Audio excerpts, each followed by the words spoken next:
Hello everyone, this one is the third part of the cell cycle and division. So in this video we will discuss about the mitosis, the four phases of the mitosis, that is prophase, metaphase, anaphase and the telophase. Okay, as we know that mitosis is the equational division and it comes into the M phase, where the M phase, in this M phase there is a overlapping process of mitosis and cytokinesis. Okay, mitosis में तो आपके ये सारे चारों phase आ जाते हैं जो कि कैरियोकाइनेसिस भी बोलते हैं, मतलब इन चारों को कंबाइन करो तो कैरियोकाइनेसिस में आते हैं ये। फिर लास्ट में जो न्यूक्लियर डिवीजन होता है, न्यूक्लियर डिवीजन नहीं, साइटोप्लाज्म का जो डिवीजन होता है उसको बोलते हैं साइटोकाइनेसिस। ओके, चलिए तो फिर हम प्रोफेज के बारे में देखते हैं। सो इन दिस क्रोमेटिड्स जो होते हैं वो कंडेंस हो जाते हैं एंड बिकम विजिबल। ओके, सो मैंने आपको बताया था कि व्हाट आर क्रोमेटिड्स। क्रोमेटिड्स जो सिंगल क्रोमोसोम होते हैं उनको कहते हैं। और इसमें क्या होता है, और जो सेकंड जो चीज़ होती है वो न्यूक्लियर एनवेलप डिसअपियर हो जाता है। Third, centrioles move to the poles of the cell and spindle fibres begin to extend from the poles.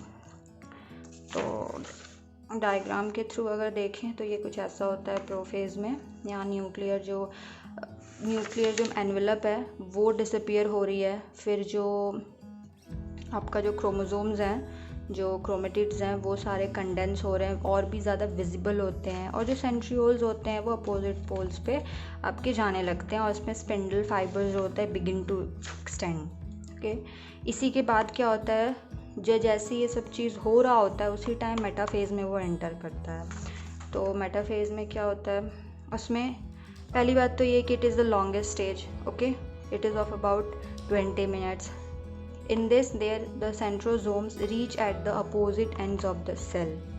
Centrosomes जो होते हैं वो आपके अपोजिट एंड्स पे चले जाते हैं, सेल के अपोजिट एंड्स पे।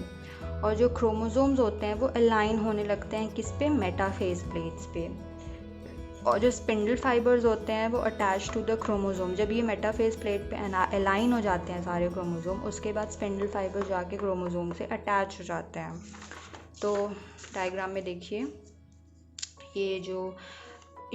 ये सारे क्रोमोसोम्स सारे अलाइन हो गए मेटाफेज प्लेट पे। ये स्पिंडल फाइबर्स हैं जो कि इस पे क्रोमोसोम पे जाके अटैच हुए हैं। और ये सारे के सारे सेंट्रियोल्स हैं, दो सेंट्रियोल्स हैं जो कि अपोजिट एंड्स पे हैं। देन जैसे ये सब होता है उसके बाद वो एनाफेज में एंटर करता है। सेल जो होता है वो एनाफेज में एंटर करता है। तो एनाफेज में क्या होता है देखते हैं।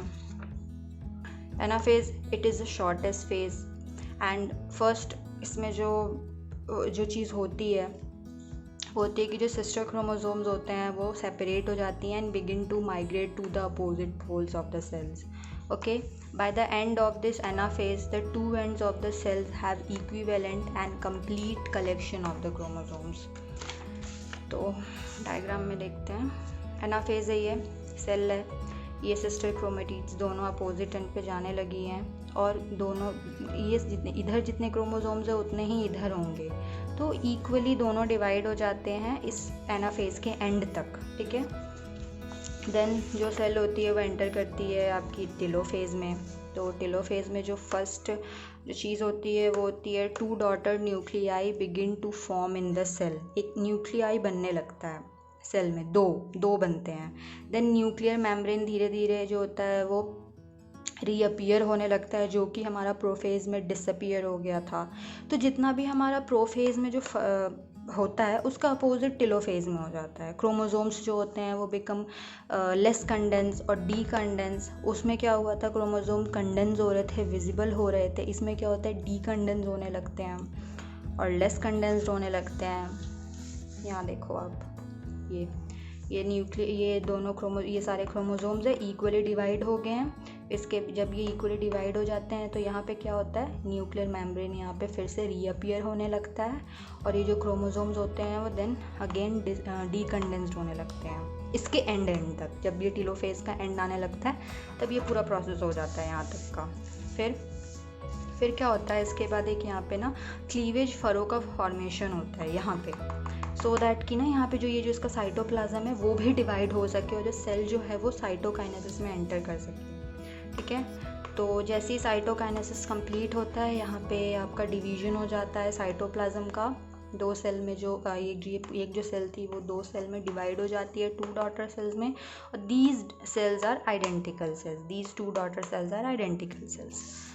ठीक है, सो साइटोकाइनेसिस में क्या होता है, फिर से देखिए, division of cytoplasm of the cell occurs, जो कि यहाँ पे हो गया, डिवीजन हो गया।